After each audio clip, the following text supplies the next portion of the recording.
Yeah, so we're just gonna let you know from the top of this that this is probably the most expensive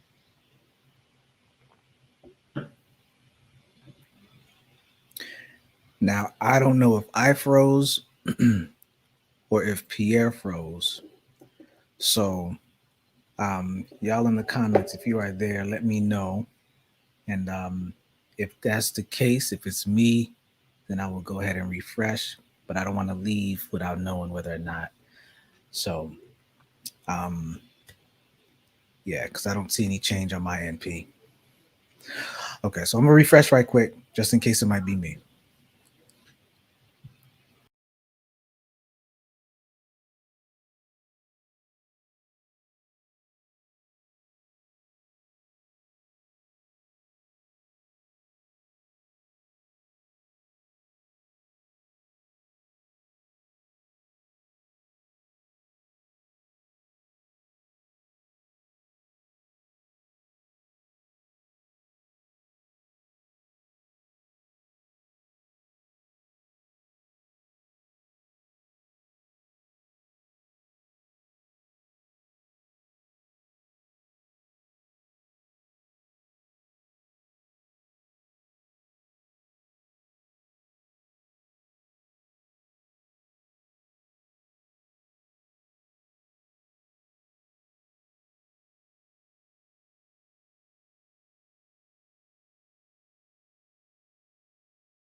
I said to myself, man, I should have never refreshed.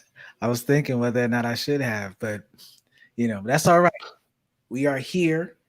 Um, let's man, go. right when I started talking. Yeah. The power just went off in my house. Oh man, the whole everything. Wow. Thing. And it's crazy because I said, man, usually if it's frozen on the other side, sometimes it could be, it could be the other person. So I was thinking to myself, dang, maybe it's me. Maybe I refresh, but if I refresh, I can't get back in. If you refresh, you can't get back in. That's true. Yeah. So Okay. it is what it is. So we're here. What I was going to say before we were so rudely interrupted. Oh, it was rude. All It was the rude. hours coming off in my house is that there's probably going to be a 2-part. It's going to probably be 2 parts to this conversation. So, and I was really hype about it, ready to come in strong. And that's what we doing today. Okay, That's what we doing today. Exactly what we doing today, and that happens sometimes, right? You plan, you prep, you get ready, and then you get that curveball, and it's all a question of how are you going to respond, which goes directly into what we want to chat about this afternoon. So thanks everybody for bearing with us with the technical difficulties, for checking in. Carmela, Donna, checking in with us, Delma on YouTube, hanging out with us as well. Today we're going to talk about fourth quarter reflections, but before we dive into that, man, Chris, man, what are your thoughts as we were conversing yesterday? What are some pieces that are still resonating with you? Oh man, it was less conversing and more pedagogy, man. You were teaching. You know what hit me, for those of you that haven't seen it, go back and watch yesterday's after, not right now. Yeah. Go ahead and watch yesterday's worship and word experience. Listen, man, Pierre talked about 2 Kings. We hit chapter 2, and then we went and not perused, but we just kind of went through what's going on, Hazel, up to chapter 6, and just the connection of not needing to see God provide or to come through on his end for a miracle, for a deliverance, but to just say it and to know he's going to do it. Yeah. And then to just go about your day. Yeah. That, and it struck me because, and we talked about this backstage, I'm in that space where there are things that I have done, like I have done certain things in faith, and now I'm like checking, like, did I make the right? And the double-minded, not double-mindedness, but the doubt of, did I go too soon? Because God is always on time. But sometimes you can be too early. Maybe sometimes you can be, but God is still. And I'm just like, I don't know. And last night, when you just shared that Elisha already had the experience of seeing, not just Elijah ascend in the chariot, but he more than likely saw the other hosts as well. So when it's now time for his to assure his servant, to reassure his servant, listen, there are more of us than is with them, than with the enemy. He asked and he prayed that his eyes may be open. Just as Elijah said, if your eyes are open, then the request of having the double portion will be yours, of the Spirit. I kind of also thought too, like, what if from that moment on, he kind of saw things like in the Matrix, fourth, fifth dimension. He just saw things that we just couldn't see. Right? Like, what? But it's just crazy. So for him to pray for the eyesight, not the eyesight, but for him to pray for the sight unseen, to pray for the sight of faith for his servant. Yeah. Without even having to know that there are more with us. He's like, I've seen it before. So so you kind of connecting that with how, this online experience, we are in the word has been used quite frequently today. So I'm just going ahead and use it again. We're in an era where we will buy things by just seeing the picture, but not having touched, felt, tasted, smelled, if it's clothing, the texture, or we're reading the description and said, oh, sounds good, looks good, let's get it. That's faith. Every time we click shop, buy now, every time it's faith. So so anyway, all of that to say, it was it pierced me. It pierced me for God to say, if you believe it, then believe it. No, it's some things specifically we have been praying for, even going back to last year and the beginning of this year, and then things start happening, and you're like, but wait, is this? Are we sure? Is this? Wait, and sort of just that grace and mercy of God through all of that, and we want to talk about that today, as well as Carlos and Renita and Donna and Cerise are checking in with us as well, man. And I just want to go just into it so we don't prolong it. And thanks for giving your reflections on last night, man. So here's where I got the title Fourth Quarter Reflections, because in my working with organizations, many organizations now are in strategic planning phase. They're starting to think about, okay, what are we going to do for next year? When we look at our budget, how do we allocate our resources? What do we do with our people? What are our major milestones? Yeah. Or what are the major marks we want to hit for next year? And this deep planning phase. It's deep planning phase. And I remember earlier this year, I was talking to a couple of clients and I was asking them about some things that had transpired in their organization. And I said, hey, when was the last time your team took some time to reflect on what you've been through before you start making all these plans for next year? Or before you start making all these plans for the next quarter? And the person said to me, she said, man, honestly, Pierre, we haven't. We've just kept working.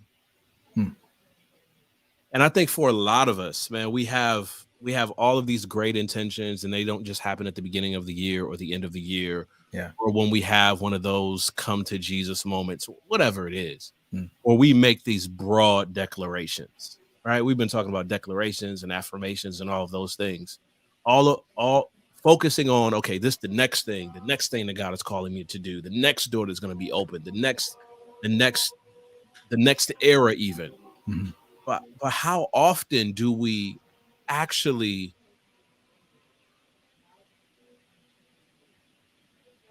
really strategically reflect in prayer on what we've been through? What I want us to talk about today is not just the power of that reflection, and it's called Fourth Quarter Reflections, because this is not something you're going to do like in a day. It may take you 2 or 3 months, the last 3 months of the year, to actually get through all of this in preparation for next year. But to see how much we're missing in our faith journey because we're so quick to be on to the next without taking some time to reflect on what we've actually been through. Yeah. And I know you're a strategic thinker, you're a strategist. I know you'll have a lot to lend to this conversation as well. But I just have a few sort of broad stroke questions that I know they're going to lead to other questions. Yeah. Things that I've been taking clients through, and things that I've been kind of reflecting on personally, and how we apply it not just to our professional success, but the entirety of our lives. So, and that's how I came up with the title and the direction I want us to go today. Okay. So he just didn't say that for y'all, by the way. Yeah. Chris, 93% of the time, Chris has no idea what we're doing. on the Saturdays, on the convos. On the convo. So Paula just checking in. She said, okay, that's good. All right. So I know we going in the right direction. We got some confirmation in the comments. So here's the first one. You want a Jamboard, you want to jot down, or whatever you want to do. However you feel about this, however you want to do this for us, and we'll post this we'll post whatever Chris dreams up in his notes. No pressure on our no pressure. Hey, but here's the first question, right? And Lord, we just ask for your discernment as we go through this afternoon. In Jesus' name, amen. So here's the first question, man. And I think for a lot of us, because think about the stores, right? Yeah. What's happening in the stores right now? Halloween stuff is up. People keep asking, why is there so much Halloween stuff up and da. Because from a sales standpoint, Halloween is the second biggest grossing holiday. They coming after the money. That's why it's in the store. And they got to do it earlier and earlier too. Earlier and earlier. They started September. Like right when school started. Amazon killing them. So yeah, they got to put it out for those of y'all that still go and purchase. They got to put it out for y'all So super early. Yeah. And everything is pushed. It was like right when summer was over, there was this push. After school supplies, there was Halloween stuff. Yeah. They already have Christmas stuff up. Thanksgiving gets caught somewhere in the middle. But the idea from a consumer standpoint is to already push you to your next year. Push you to next year.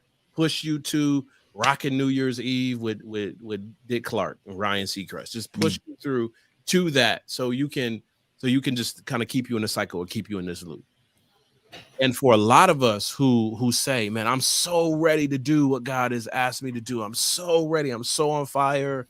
I feel my faith has grown, all of these things that we say. Here's the first question that we need to ask. And this is the question that I ask my clients and in my coaching sessions and when we have the executive team together. Question number one is, so what exactly happened? What happened this year? Somebody could drop that in the comments for us. Here's question number one. When we think about taking this final quarter of the year, this fourth quarter to reflect before we start planning and doing all those resolutions and promises and goals and stuff for 2022, let's take some time and just kind of walk through what we've been through. So question number one is simply asking yourself, what has happened this year? This question is very important because often we're racing, Chris, from one thing to another, one thing to another. And it's a big deal when we're in the middle of it. But then when we're past it, it's like we don't even track it anymore. For some of us, we moved from one part of the country to the other. We got jobs. There were surgeries. There were medical scares. You look at what's happening in the economy and how that's impacted your job. Take a few moments, maybe even take a couple days or weeks and write down what has happened to you this year and what has happened around you this year. And this is what happens typically, Chris. And we have these executives on the Zoom session, and many of them say, man, I totally forgot about that. We did experience that this year. Man, I remember how we agonized or how that was a big thing. Yeah. And we were struggling through it. And, and even go through your journal, your prayer request list, the stuff you've been praying about. That's a good way to track some of the stuff that has happened to you this year. So question number one, what has happened this year? And I want to throw that question to our family, Chris, and even we can wrestle around with it ourselves. What's something that happened this year for you that was major? Major is subjective, I know. Yeah. But what's major key alert? Like, whoa, yo, that happened this year. Yeah. It's a good question. It's a good question. Are we gonna just let it, let it? See, if we come up with an answer now, it sort of guides what's happening and how we can let it ride. We can and come back since you got the questions on. Cerise dropped it in the comments for us. Question number one, what has happened? And then she says, we just keep it moving and haven't even processed the previous events. Yes, journaling helps with tracking. All right, so that's question number one. What happened? What happened this year? And you can even put these in columns depending on how you have your notes at home, and you come back and watch the replay of this. However you need to frame this out on your sheet of paper, do that. So here's question number two. Question number two. If question number one is what happened, what has happened this year? Question number two is, and this is an emotional intelligence question. This is a question for this, Chris. Oh, hold on, wait. Are you showing something? Oh, yeah. I had to switch back. This is how did you feel, or what did you feel? Maybe you can frame it better as you were going through that thing. So, and then this is more so taking it one by one. This event happened. How did I feel about it? Or what were the emotions that I negotiated or navigated while going through that thing? What did you feel as you experienced each event? Yeah. Yeah, see, that's what Chris is here. Yeah, he make it smooth. Cerise would have smoothened it too. But this is important Yeah. because and there and this is the why we even do the emotional wheel, Mhm. and wrestling with emotional intelligence is part of our spiritual journey. It's not just what just happened. It's Yeah. man, what did I wrestle with? Was I scared? Was I frustrated? Was I annoyed? Did I feel cheerful? Did I feel sentimental? You know, did I feel inadequate? And why did those things happen? What could be the origin for those particular feelings? Yeah. And this is so key because for a lot of us, we go through recurring themes. Mhm. For a lot of us, the fourth quarter of every year Mm. drums up the same feelings.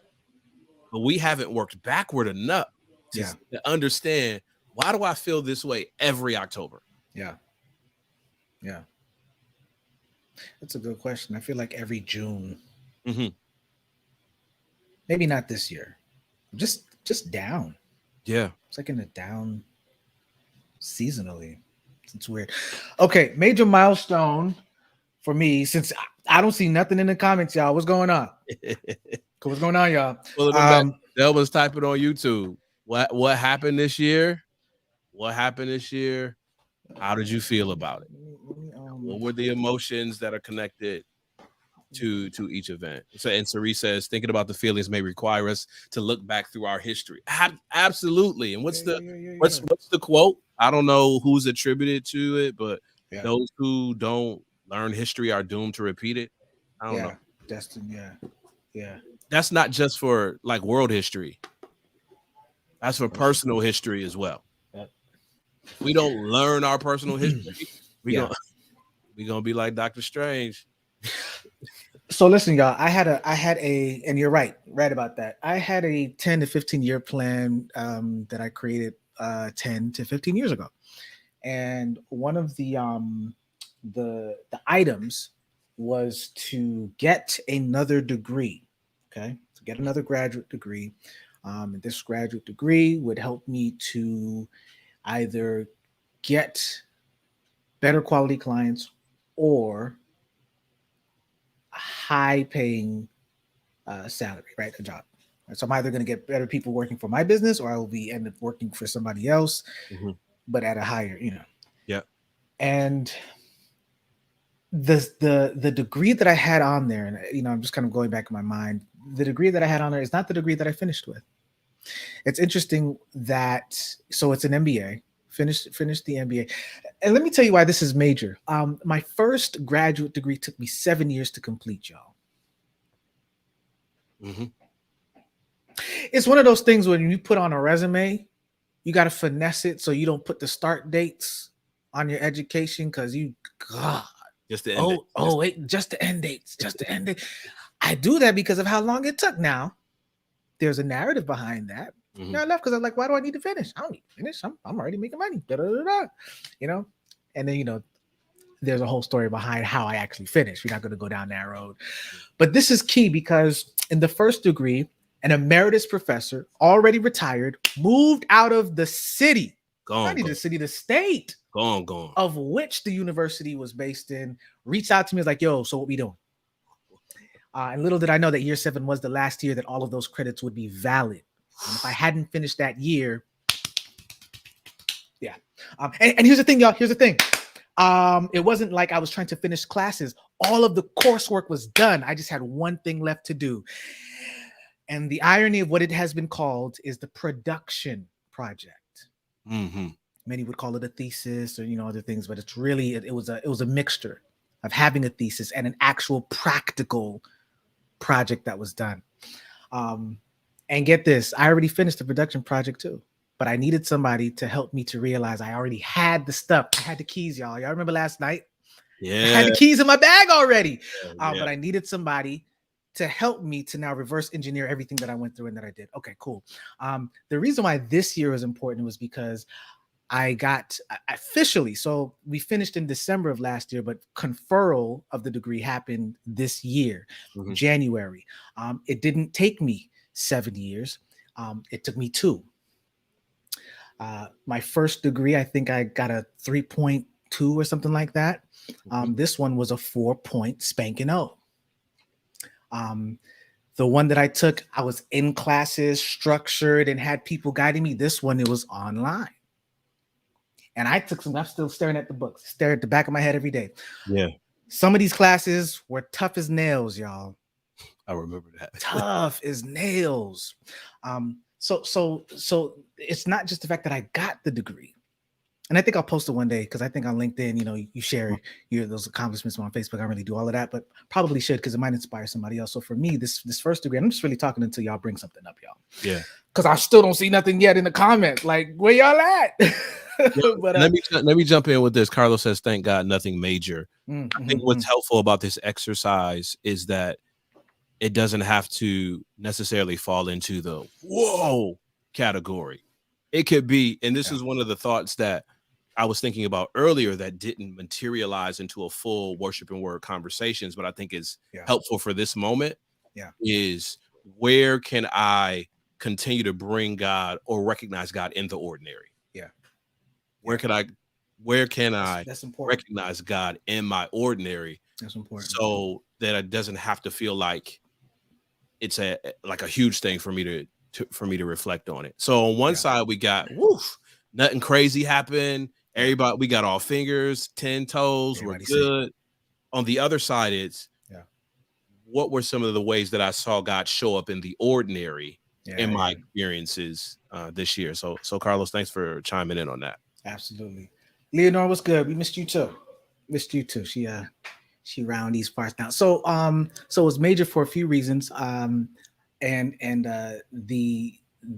That also led to me now working for, and this is another, I'm just go through some, y'all, until we see some. I think Hazel has one that's coming up. Delma has one as well. To actually work for a company, but then also at the same time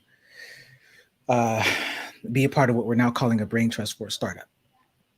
That is they're doing some amazing things. So these are the areas. One is, you know, academically, just academic accomplishments. Another one is in the entrepreneurial realm. My own work that I was doing, I was like, God, this is taking years. Why not? That also was part of creating this portfolio that I didn't realize would lend to. Some of us, we struggle with creating work to show people. And what I was doing for myself, I didn't realize was also creating a body of work that would lend to where I'm working now. And so the things that it's crazy, right? The things that I set, and this is why it's so important to look at it. The things that I set out to do, some of it might have changed a little bit as far as what I thought specifically it was going to be, but the general essence of the thing, graduating with working here, doing something for myself, like those things transferred. So, y'all, there's more. But we're not. This is not about me. Just wanted to kind of get started, whet the appetite, get y'all to see that it doesn't have to just be in one specific area. It can be in different things. Here's another one, man. I crossed I'm like 3 pounds away from my athletic weight goal, y'all. Like, listen, we out here, y'all. It can be anything. So for me, that's also major too. Delma says, birthday this year. Yeah. Delma, is Delma the one that she hit? Did she hit the was it the 50 mark? I think. Delma, was that you? Yeah, give us the number. Yeah. But especially because of what was mentioned before. Yes. But especially too, though, Delma, I know that because of the losses as well that you've experienced, or that that you, I believe, cyclically. I don't know if it's annually, but you kind of reflect. Life is important. Yeah, life is important. So that's huge. COVID as well. Listen, y'all. If none of us have, was 50. So if none of us have a major milestone to share, at least publicly, you crossing into January 2021 and being here on October 2nd, 2021. Is enough. And I think, man, look, go back to how we framed out the question. We didn't ask, and maybe we did when we repeated the question. We did not ask what major happened this year. Yeah. We just asked what happened. And I know some of our examples came out in a, major milestones and milestone. But what happened? Yeah. And just in general, and you say, I went to work every day. Yeah. Yeah. Well, put that down. Yeah. Because they're usually our greatest reflections come in things that we tend to overlook. It's true. And that are more mundane. It's true. Let's take Leonore and then let's go back to Hazel. So many closed doors, moves of faith, and other endings. However, Leonore is excited because for every ending, she can now see new beginnings. Yeah. Amen to that. Yeah.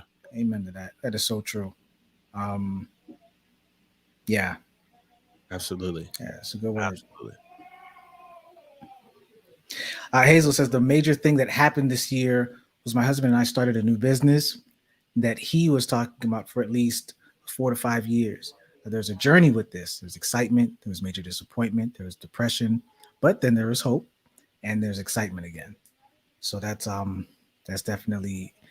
Yeah. And then she says after the business started, stress, stretching, faith, blessings, learning, growth, and at times frustration. Still forging forward. Yeah. The life and the journey of an entrepreneur is crazy. It's not for the faint at heart. And you know what? Is it the faint at heart or the faint of heart? Yep. I think it's the faint of heart. Listen, because and this is for those of you, and Hazel, blessings on your marriage. Because listen, I've had and have encountered some conversations with individuals who have an entrepreneurial spirit, but their spouse may not, or the significant other may not, and it's like there's no. Oh yeah. It's like one feels as if they're impeding the other, or the other one isn't feeling like they're doing. And so what she was talking about with the excitement, disappointment, depression, hope, excitement, frustration, like it is a roller coaster of emotions, successes, learnings, failures, success again, testing. And so just putting it out there that Hazel also, along with the business, the fact that your marriage is still intact, like, listen, that's awesome. That's awesome that you actually have somebody who's with you who can you both can support each other in this vision. So yeah. Delma put milestone birthday is the thing that happened. Yeah. I want to ask Delma if you could answer question number 2. Remember, question number 2 is, how did you feel? Mm-hmm. How'd you feel about it? Yeah. We're gonna pull that in. We're gonna rope that in as we continue to move along, because this is very important. Some of us are getting a bit warmer, so we need to accelerate our conversation a little bit. Let's go to Donna. Donna says, our mom and aunt making it through their treatments. Elaine's knee replacement surgery. Remember, we talked about that several times. Yeah. Feeling a sense of support and prayer has been phenomenal. Working through the after effects of the medical procedures for mom and Aunt Ann, and then being able to support and help have been a blessing. Drove a few months more regularly. God is good to us, and we're still here. Grace and mercy abound. Yeah. I mean, there's a lot. Donnie and Elaine just so consistent with sharing in the comment section, the updates of life. I know we don't always share in the comment section. Sometimes we just reflect to ourselves. Yeah. But just being able to hear, man, a lot has happened. Yeah. And I think what Cerise was saying earlier in terms of sometimes we don't necessarily want to go back and look through our history. Mm-hmm. Mm-hmm. So we kind of push that to the side and rush to the next thing. Compartmentalize it. And there is some spiritual growth that comes through intentionally reflecting and really looking for God in major or things that seem to be more routine. Like Charles was saying, nothing major. Yeah, there is. I don't know what it's called, but there's a fine line between revisiting something and reliving it. And I think that if you're not ready, it depends on where you are. Sometimes if it's still too fresh, don't go back. Don't go back. True. Don't go back in your mind, because then it takes you down this whole journey, this path, and then you got to go. It's not worth It ain't worth it. It is not worth your peace, your sanity. But then there is the other side of it is one who just recklessly just goes back and revisits and just resides back into the thing. But then there are those of us who are fearful of hey nephew. Thank you. Tell nephew I said what's up. What's good, nephew? Hey, no, he don't need that kind of encouragement. So what's good, nephew? So I'm not gonna let you off the hook. By the way, you're gonna have to share next. You're gonna have to share what happened next. So, but here we are where you have individuals who are on the other side who are fearful of revisiting. So those of us, we just carelessly just go back into it, and then we go into this black hole. But then there are those of us who just out of just sheer terror don't even look in the direction to say the name that which should not be mentioned. Yo, call that thing out by its right name. So anyway, there's that balance, y'all. And the fact that Delma says that she felt thankful and also happy is great, because listen, there's a lot of people that hit that middle age milestone and it's not thankful and happy. It's what they call it, the midlife crisis, right? So praise God, Delma. Praise God that that your positivity is I don't even know how to finish that sentence.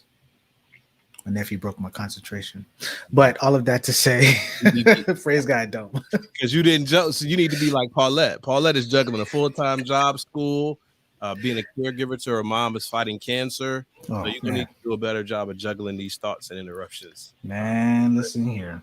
So a lot for Paulette. A lot. Full-time job, school. Yeah. Caregiver to mom who is fighting cancer. I know the cancer theme has come up a lot in our community. Yeah. As well. So it is a lot. But here's the thing, even with this exercise, and you mentioned this, Chris, just going back and kind of sitting in, the purpose of this exercise, and we'll see the closer we get to the end, is to actually move us forward. Yeah. It's moving us forward. It is really it's really the step that many of us need to take before we start making our projections for next year. Forward thinking, forward looking, but also reflection, so that we can be better positioned for what's coming next. Yeah, that's good. Cerise said, number one, she found this community. Woo! So I thought that Cerise wasn't with us last year. We'll let this one slide because it just sounds so good. So we'll just let number one slide, Cerise. No, we ain't letting it slide. Oh, she said this community has poured into me and Carlise's life in a significant way. That's awesome. Shout out again to Carlise for the college acceptance. We know more. Oh, yeah, absolutely. Number two, my divorce was finalized. That's major. Number three, I received confirmation that I needed to write a book and have started it. That's major.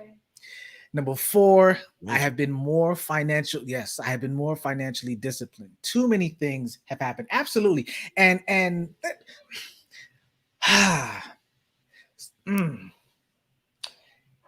even closing ring streets, like, it's a lot, right? If you need a workout accountability person, you should probably call Cerise. Call Cerise. She work out every day. Listen here. I did a whole workout. And Apple Watch did not recognize it. No. Cerise is like, what you gonna do? She's like, there are options. You got options. Like, what you got options. He got options. Oh man. Yeah. So yeah. So when we look at number one, it's really compiling that list of what has happened. Yeah, not what did you do, and I think it was good just to as a reminder, what has happened doesn't have to mean what did you accomplish. That's very good. Yeah. What happened to you and around you. For example, there's some people who are living in the South and you know, their cities were flooded. Yeah. Like that should go on the list. Yo, that should go on the list. Yeah. Yeah. So, you know, people out west, wildfires. Yeah. You know, so yeah, just kind of opening up to more of a comprehensive reflection instead of that necessarily like that goal tracking accomplishment that we kind of lean into. Which and for me it's easy. Yeah, because that's for me. My whole year is wired around that. So that's how mine comes off as I did this, I did it, because that's me, right? So however, that also doesn't mean that there are other things that haven't happened or that have happened that I should be mindful of. And that's the other thing too. For those of us that are very goal oriented, don't neglect the stuff that doesn't directly impact your goal. Yeah. That's good. Those things are important as well. And one of the things that happened to me this year, or happened around me, or just happened in the span of our family, is that my youngest got recognized as a presidential scholar as she was leaving 5th grade. My oldest, the same thing happened to her. She was transitioning from 5th grade to 6th grade. Yeah.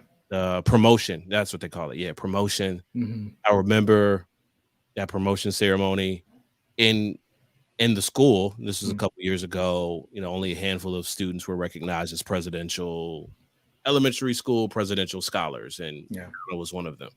So then to see Ella get her letter that she's recognized as a presidential scholar, as well. That was like, wow, that's awesome. Yeah, we kind of you just got geniuses just running around your house, man. Listen, and then you gotta navigate it. You got to navigate it because you don't, you got to bend the branch. Hey, they still now. I know you went to so I know you weren't at public school, but did they have like a gifted program? It's like they literally call it a gifted program in public school. Any of y'all remember that or know that? They still have it. Did they? I ain't make it in, y'all, but my sister did. So when I was a jit, right? This is like elementary school, y'all. For those of you who are not when I was younger, stop playing. Oh gosh, a jit is a little tight. When I was but a wee adolescent, not even like elementary school, what they would do is they would take you out of classes to test you to see whether or not you had a particular IQ or I don't know, intellectual acumen, and if you passed the test, then they actually, I think, you actually went to a different school, I believe. Yeah. I didn't make the cut, y'all. I was actually in the thing taking the exam. I was like, I don't think one of these questions. And some of them were like creative questions too. I was like, this ain't me. So anyway, I just say all of that to say the fact that because the comparison traps can happen, with the whole sibling situation. Not even just, but within the family. Yeah. So the fact that both of you that's not something, at least at this stage in their life, they have to deal with the worry about. Because we really deep. Affirm them in their area of giftedness. That's and awesome. What they're interested in.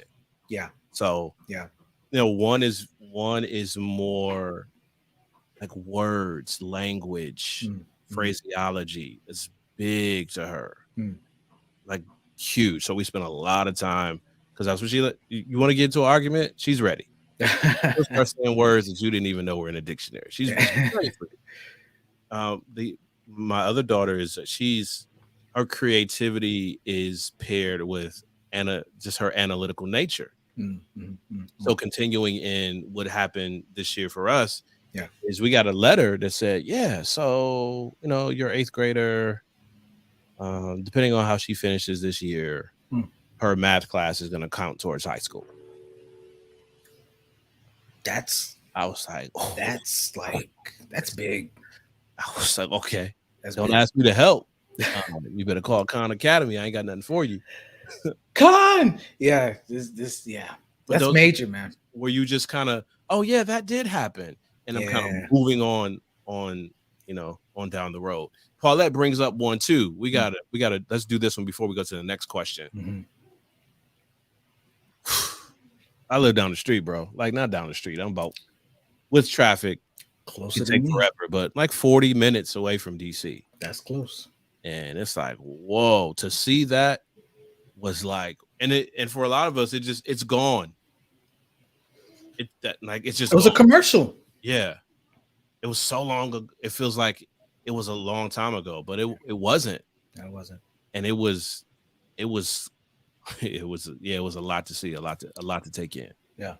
Yeah. So we have some things on our list, right? We have some affirmative things, some positive things. We have some challenges. There were tragedies. Mm-hmm. We got milestone birthdays. We got just waking up and breathing every single day. We have things on our list as we look at what happened to us this year. Yeah. And if we're just stopping the scroll, we're just doing some reflection time as we prepare for next year. We're looking to pause and think through what has happened this particular year. And question number one we were asking is, so what's happened this year? And question number two, how did you feel about it? Which brings us to question number three.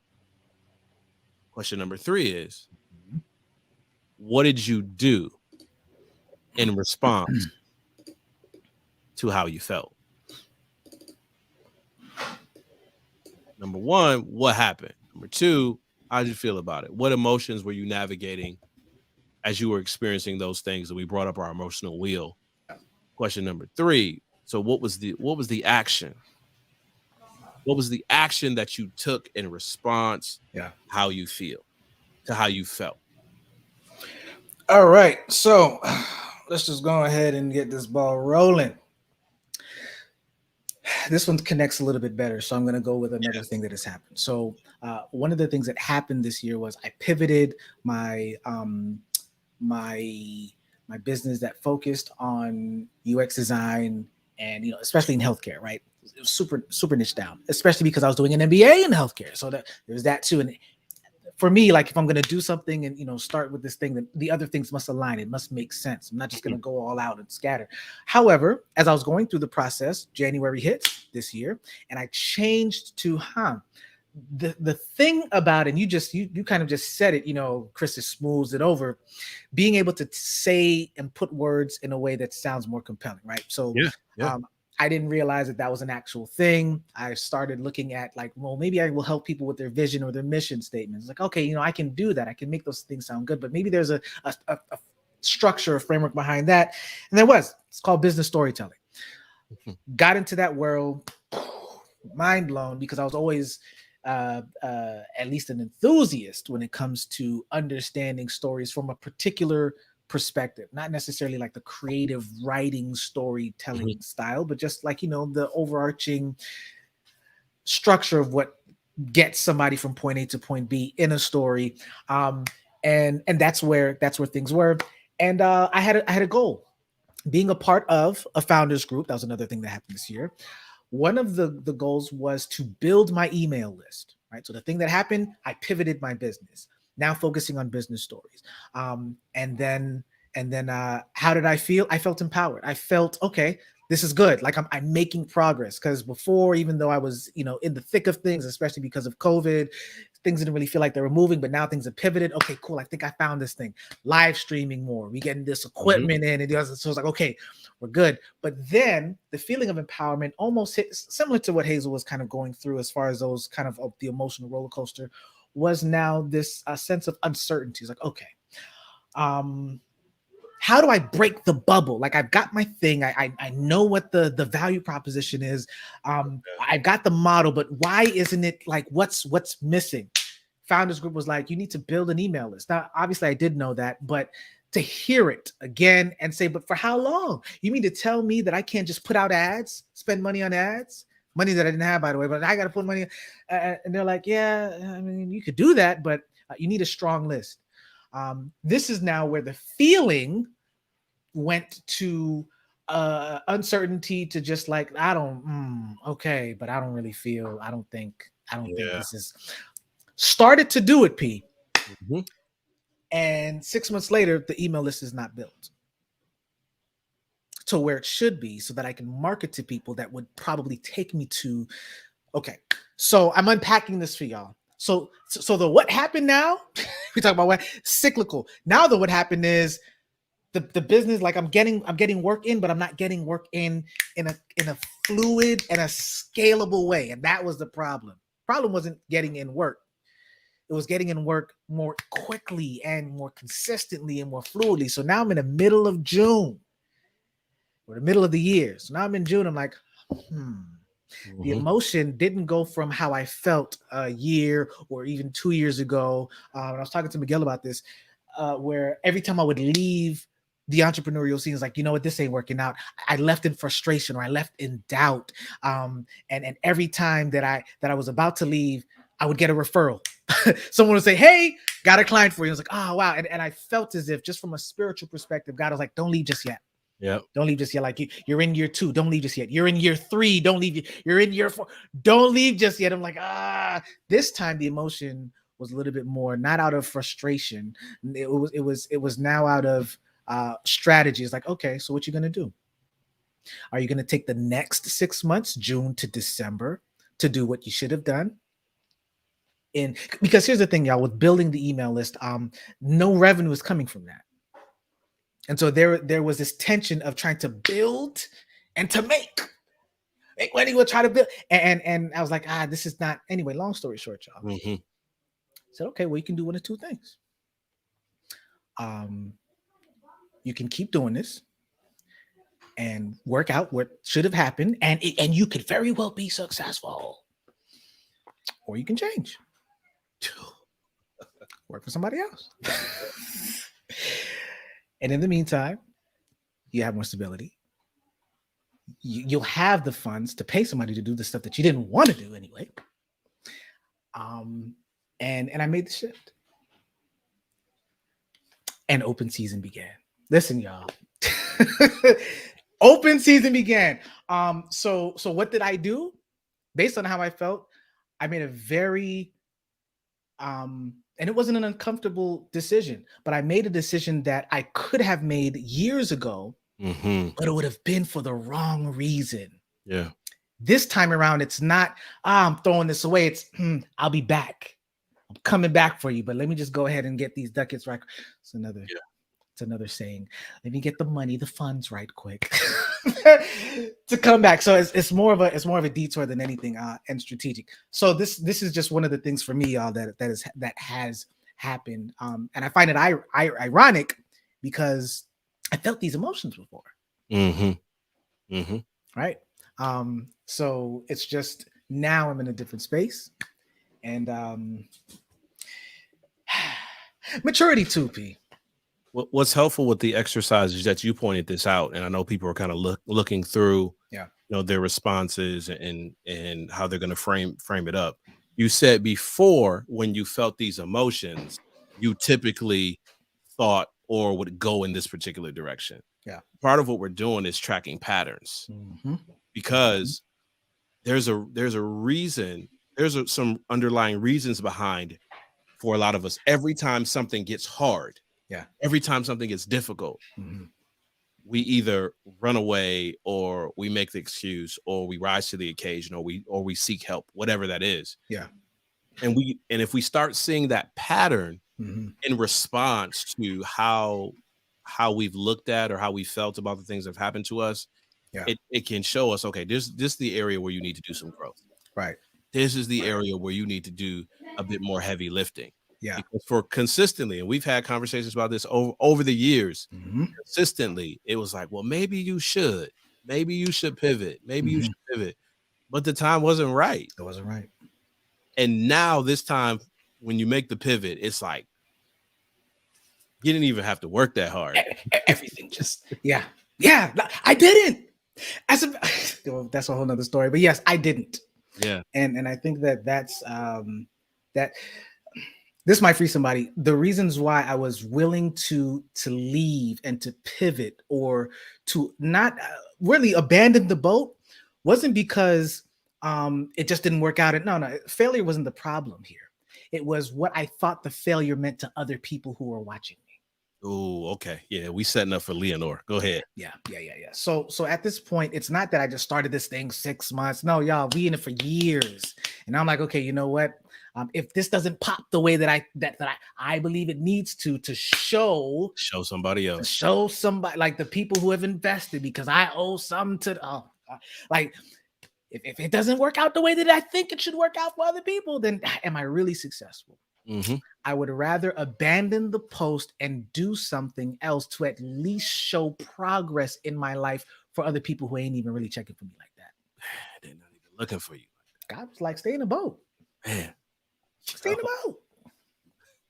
So, yo, Leonore comes through and says, honestly, I'm halfway through a 40-day surrender fast with focus being on increased capacity. The amazing thing is that when I started, I thought the problem was with me, the container. However, God has shown me that the problem is the contents. Wow.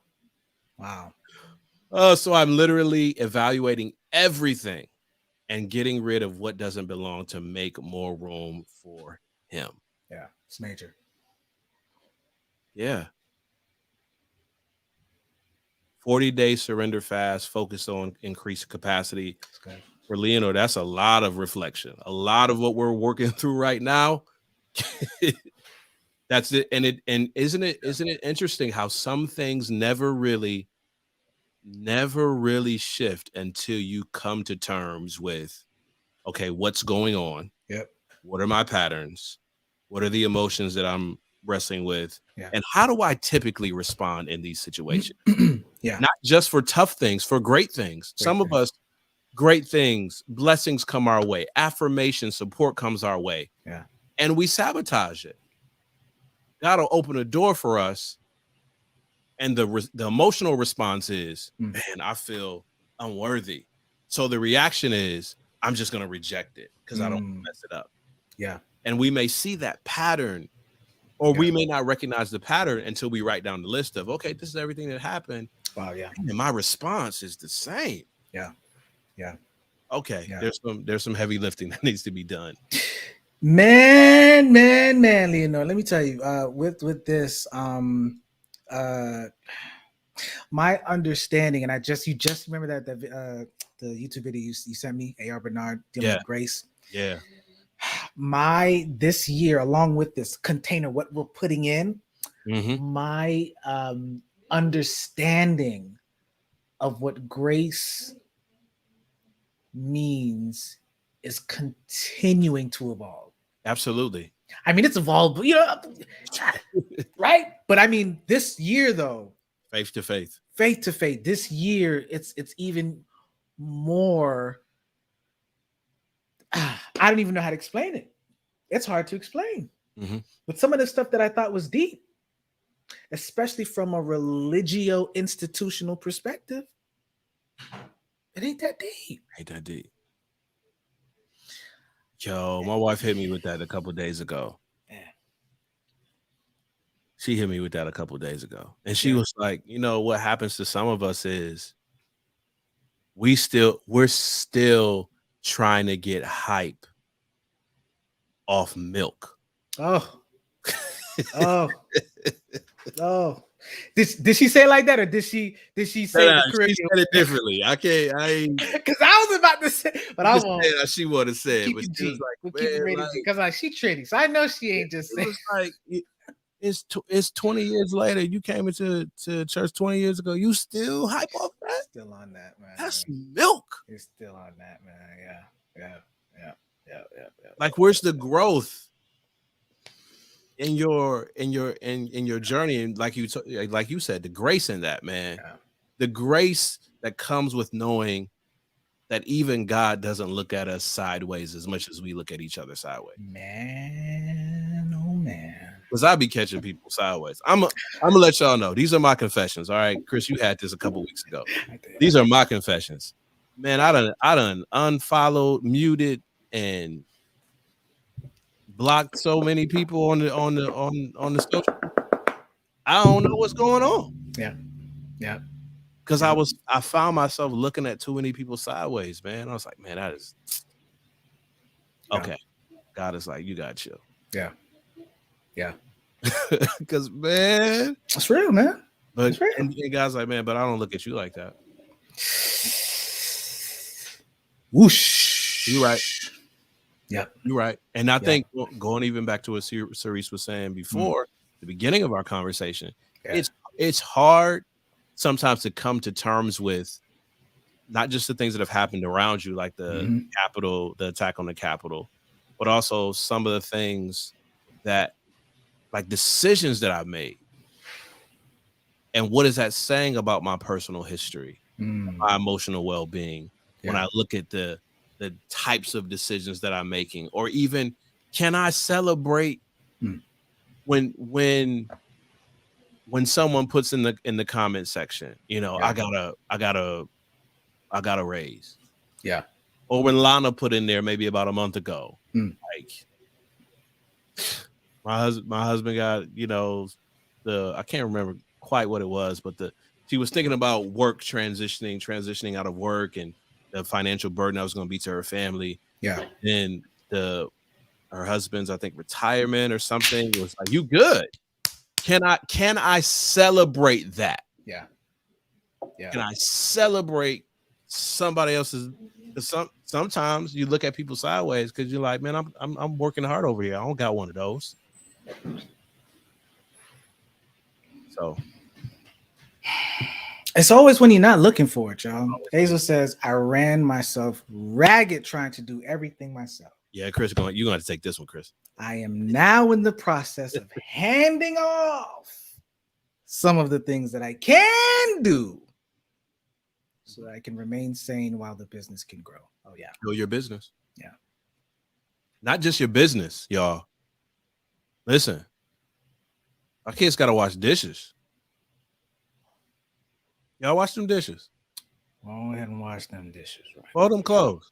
Go ahead and fold them clothes. I will go crazy trying to do, and I know based on eras and all of that, we tend to wear that as like a badge of honor and courage.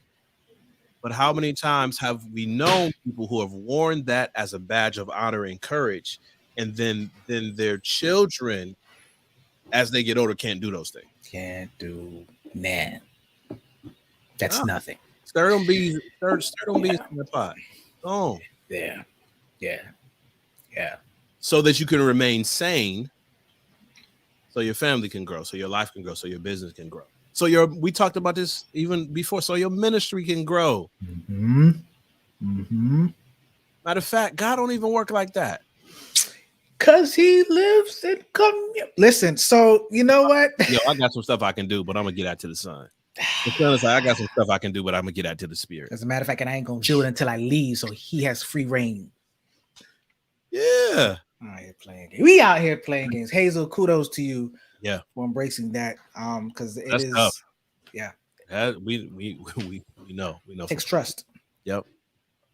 Or it says God knows he's got to close the door before I'm ready to pivot. I don't like to feel like I'm being selfish by putting my needs before others, but then I'm just tired and not being my best self. Yeah, gotta shut that close. It's a double-edged sword, man. For those of you that have the gift of generosity, it's tough. People don't think about that, but it is a double-edged sword because sometimes you give too much of yourself without being able to pour in or having whoever it is to pour into you while you give. As we looked at one of the passages yesterday, sometimes you need that time to close the door and gather them jars for yourself. Yeah. Without everybody looking, or even That's it. That was a word last night, P. Oh my goodness. Oh man. So Leonor says, can we celebrate someone else's blessings when it is bigger than our own or while we are still waiting? So I've told this story a couple times on Worship Word. I'm gonna tell it like every 6 months. Keep it fresh. So, all right, y'all. So here's the story. The story was, I was working out here in Maryland. It was like, yo, it's time for you to go to seminary. went to the seminary, was all excited about it. Got to campus May of 2009, just ready to be off, just do the thing, go in classes, just do the whole thing, right? So I get here and I'm just like, okay, cool. I'm going to classes. People know I'm back. People know I'm back in Michigan. People know I'm in the seminary. It's cool. And then my friends started coming over to my house. And we started talking about just, some, stuff I was learning in seminary and kind of challenging each other and sharing some thoughts. And y'all, this dude, he was preaching somewhere every weekend. Dang, who that? I'm like, yo, who that? I came back to the seminary. I gave up my job. I'm in this space. People know I'm back. He ain't even trying to go to the seminary. He don't even want to be a pastor. Like, what is going on? What is going on? I got to help him. And he would come like every week and we would break down Bible passages and perspectives every single week. Clockwork. And the first 2 times that happened, I was upset. The third time I was angry. And God was like, yeah, your assignment. I remember sitting in my living room. I remember where we used to live on a couch looking out the window. And God said, yeah, your assignment for the semester is because you won't be going anywhere. He said you're on lockdown. Your assignment is to pour into him. Man. And did you? And I was like, and did you? Did you? Yeah. I had to sit there. Yeah. The whole summer. Yeah. Chris preaching in Chicago. Chris preaching in Detroit. Chris preaching New York, wherever. Yeah, it's Chris. We've been doing worshiping word forever. Chris going all over this place. Chris ain't trying to be no pastor. He ain't in the seminary. He ain't on that. I'm sharing with him my seminary notes. Chris going hither, thither, and yon. I'm sitting there. Hey, let me tell y'all, that is why I don't know, but I'm your biggest hype man. You know what? Because P is in the life, he's in a season of his life now where he's doing some. That's for him to share on his time. That ain't mine. But I'm mad hype. I'm excited for him. You know what? It probably wouldn't have been so P if. And by the way, because I didn't know how you were feeling. Right? Yeah, you didn't. I didn't tell you. I didn't tell you until years later. Right? Yeah. And but to know that support was there, but we come back around full circle. I'm like, yo, my boy is where he's at. Like, yeah. Right. There's no reason for me to even feel some type of way because when I was in this space, yeah, who was there? Yeah, man. Just so y'all know. Your excitement for somebody else could very much be the seed that's sown. Yep. Maybe not for you when you get to, but for them to realize it's okay. Mm-hmm. It is okay. So I just want you to know, P. That's true. You sowed a seed, bro. That's true. Sowed a seed. That's true. Probably did. There was Paulette, there was a time. You remember that time when I went and I didn't even get gas money? Yo. And I was hot. You spoke some words of wisdom, man.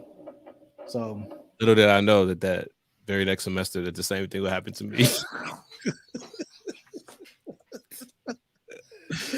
Oh, so yeah, and track. So we've been doing this for like 20 years.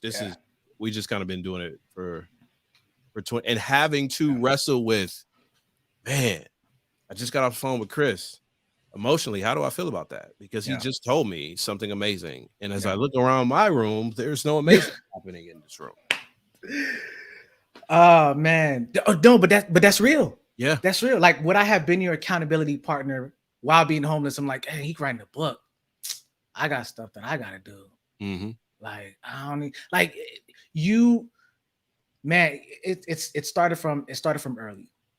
Knowing and being aware of and even being obedient to supporting each other while we were at our high points. That's not something unless you have a gift in that space. For many of us, it is something that is practice. Yeah. So now we're in a space, especially because of just our competitive nature. If P level up, I'm like, oh, that's what you do. and it's not in a way of like to compare, but iron sharpens iron, y'all. Yeah. And you need people like that. You need people like that in your circle who, if you're always the person, if you're always the smartest person in the room, you need to find a new room, right? And I think that's where the ebb and flow of our successes, I think, has been super, it's created growth. I think if one of us, if not both of us, were kind of stagnant, we wouldn't have leveled up. And I've mentioned this to you before, and I'll share it with the rest of the community. Like, listen, there's some stuff in my life. I got to get to a certain level because I don't want to be left behind. Now, the flesh part of you is like, really though?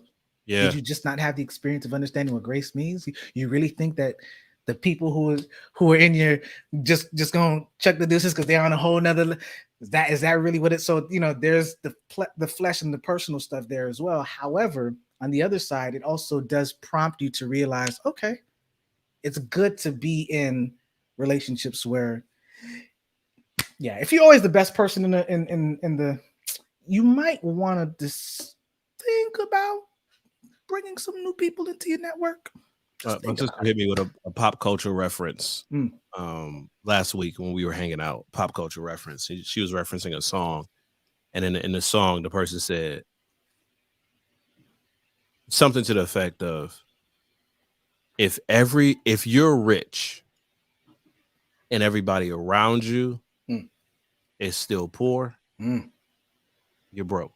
And it's the question of, how are we elevating the people around us? And this is why we do this reflect. Some of us, for our reflections, we got to think through, man, who have I been supporting and elevating and praying for and, joined in accountability? That's right. Have I done that?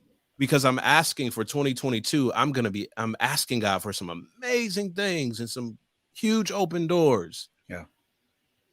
But am I willing to accept? And we were talking about Elisha last night. Am I willing to accept the responsibility? And for many of us, the corresponding responsibility is you have to help somebody else. That's it. So we're not going to get there if we can't celebrate when somebody else is recognizing a particular movement of God in their life, which brings me to question number 4.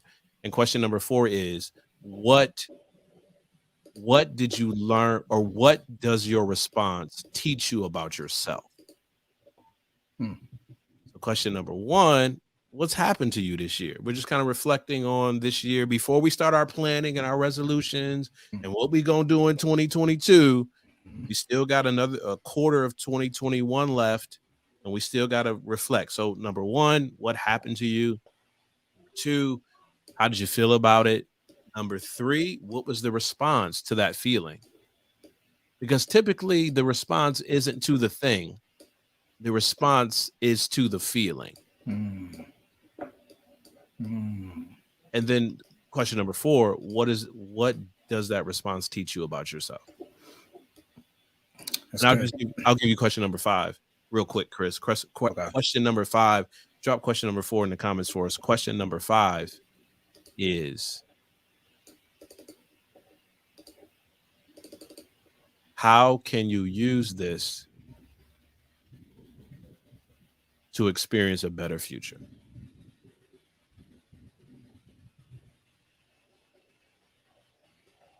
How can you leverage this information, this insight, this perspective to experience a better future? Because this is what happens. We talked about organizational culture. We hop right into strategic planning. What are we going to do next year? What are we going to do with our employees? What are we going to do with our budget? What are we going to do? What are we going to do? We do the same thing in our churches. What are we going to do in our ministries? What are we going to do about our young people? Man, I've been hearing that ever since 1985. What are we going to do? What are we going to do? What are we going to do? What are we going to do about, what are we going to? That it's tough to really have that conversation if you haven't walked through. Come on. What's happened? What are your emotional responses? We're tracking our patterns. What did we do? What's the action that we take? We're tracking our patterns. We gotta walk. What is that response now teaching me about myself? Yeah. Because I'm learning, And every time something amazing happens to people around me, I get depressed. Okay. All right. We got some work to do here. Right. What's being triggered here? Is it a sense of abandonment? Is it narcissism? What's happening? Am I dealing with trauma? Am I dealing with favoritism in my family? What's happening that when I see people on the socials getting married or getting a promotion or doing something or taking a trip, or I see, Carlos with his family taking a family portrait on Facebook, I'm upset. What's the reason behind that? And then, what's the response? And then now that I have this understanding, as I go to plan my next year, how can I leverage this thinking experience, this reflection that I've gone through, so that I don't repeat some of the stuff, so that I continue to do some of the great things, so that I can have a different perspective. So, yeah. What does it teach you about yourself, and how can you use this to experience a better future? Because a lot of us are we're just running ahead. We're not pausing. We're not thinking. And Rose says, can we be worn out because we're resisting the growth God is calling us to by enduring challenges? Oh, yeah. And another way of looking at this, Rose, is in order to experience the growth, there's no way you can continue to avoid the hard thing. There's no way. There is no way. There's no way you can write the book without wrestling with whether or not you got time management. Mercy. Writing a book is the easy thing. Yeah. Time management, minimizing distractions, that's the hard thing. Yeah. I heard somebody put on I think it was on Instagram. They said eating right is the easy thing. Saying that you don't want to go out with your friends all the time, cutting off eating at a certain time, not doing a lot of emotional eating, not grabbing a lot of snacks just because you feel, feel the impulse, not hanging around people with bad eating habits. That's the hard part. Yeah. And where have we kind of framed out that some of the things that, what's the real difficulty in doing the thing that God is calling us to do? Because typically the thing itself isn't as hard as the transformation that we need to experience that thing. Absolutely. Yeah. Give me 1 second. I'll be right back. I know you're about to close, so. Yep. 1 second. Yep. So as we're finishing up this conversation, I want to thank all of you for contributing, and not just contributing. Here's what we want you to do. This is October. As we're recording this, hanging out, having this conversation, as you think about the next couple of months, before you start those New Year's resolutions, before you start those vision board, before you start that goal planning process, take some time to reflect on what's happened to you, what's happened around you this year. Chart it out, write it out, track it, notice your habits and your patterns, and do some deep investigative study on you so that you can have an elevated perspective as you go into the next year. All right. So Hazel says, I've learned that I internalize a lot of things. I take things personal. So if it's not done right the first time, I beat up on myself. I'm now taking some of the pressure off of myself. I can only do what I can. Yes, I can only do what I can and give the rest to God. I know a lot of us resonate with that, Hazel.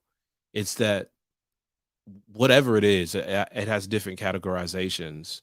But when things don't, like the first time you make a recipe, the first time you try a new dish and it doesn't turn out right, and you're like, oh, That's so rough. That's so messy. That's so bad. But what was the expectation? Was the expectation that you had this thing perfect the first time around? And is that a realistic expectation? And for a lot of us that internalize things, how can we begin to take some of the pressure off of ourselves and develop those more realistic expectations? And as Leonore points out, listen, planning of next year starts now. It doesn't start December 31st, right before the ball drops. Major corporations, businesses, they're planning now for next year. And this was really the impetus or the catalyst for having this conversation.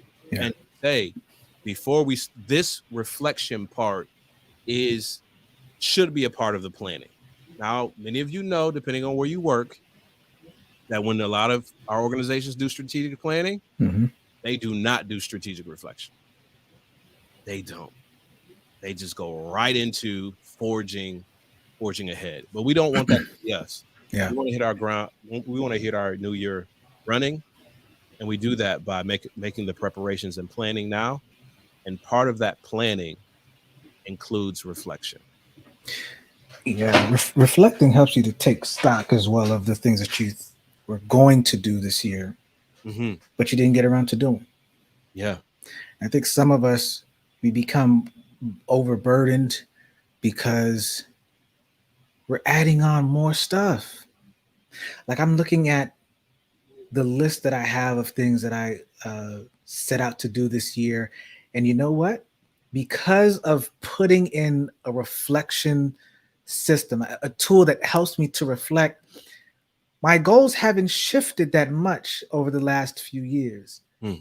I've just carried them over up until maybe it's like, you know what, this no longer is relevant.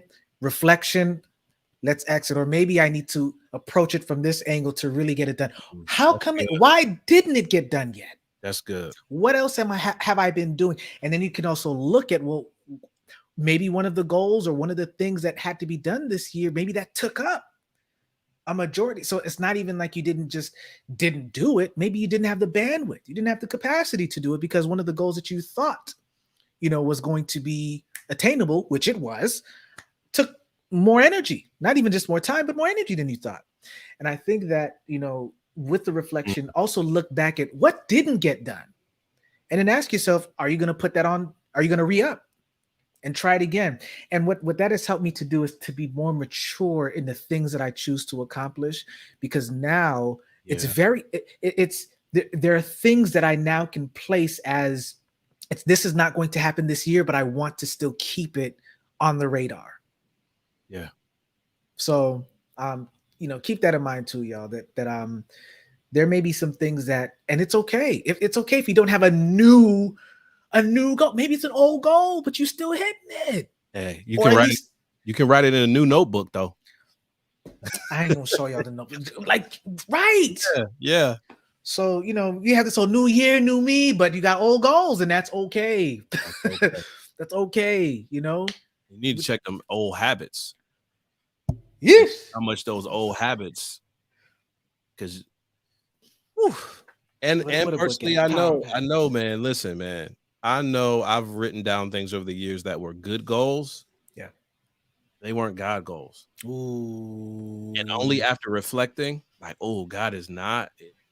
I got that on my list. Scratch that out. Cross that out. Yeah. That's not where God wants me to put my time and my energy. And I have to be okay. And asking, and we didn't do it in this particular exercise because this is really like a weekend retreat type of thing. Mm-hmm. But asking yourself, what's the motivation behind? And that when we start to do the strategic planning part of the forward looking, asking yourself, what's the motivation behind that particular goal? Right. That is another one of those questions that is tough to wrestle with. What's the motivation? Yeah. Why do I buy so many pairs of shoes? Why is it on my list to buy the next pair of whatever that comes out? Maybe because when I was a kid, I didn't have all the fresh sneakers that I wanted. Yeah. And I want them all now. Yeah. And I need to be honest about that. Yeah. So yeah, man, it's real. This reflection thing Yeah. It runs deep, y'all. Yep. And if you really take the time to sit, and for those of us that may not have had, we didn't journal, we didn't track anything, we don't have the fancy notebook that allows us to see our quarterly benchmarks. Yeah. We don't have the app that said, so what happened today, and you didn't write anything, or that app that allows you to take a 1 second shot every day. Like, there's so many different things, and you didn't do any of that.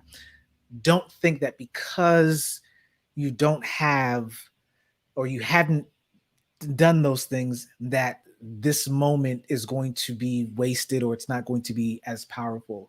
That's not true. Not true at all. Ask those 5 questions to yourself. Mm-hmm. What happened to you and for you, or sorry, to you and around you? Then ask the next one, how did you feel? Yep. What did you do as a result? Like, ask those questions. And if you have never done this before, it will position you in a more emotionally and even strategic to a point. There's some stuff that you got to do. You got to hire somebody like Pierre to come in and help you but to a point, it'll get you to a place where you are ready to make realistic changes and have a more, even an optimistic outlook on what 2022 is going to look like. Yep. But it starts now. Starts right now. Oh man, such an important part of our reflection process. And I know we just kind of gave some prompts here to get us started. But man, it's something about when the Holy Spirit brings back to your mind things that have happened, things that you've gone through, not just tragedies and difficulties, but amazing things that maybe we overlook or we just forgot about. And it's an amazing experience to have. Yeah. And you know how you prompt that? Talk to God about it. I'll just go ahead and throw up the prayer emoji. Just go ahead and throw it in there. Prayer needs to be a critical component of not just your reflection, but your strategic planning, your vision boarding, everything moving forward. Because honestly, y'all, just not that smart. We're just not that smart. I get it. Y'all smart. Y'all intelligent. Y'all witty. Y'all got it. You're doing great things. Yeah. But there's great things and there are God things. Absolutely. And you know how to be more connected to those God things?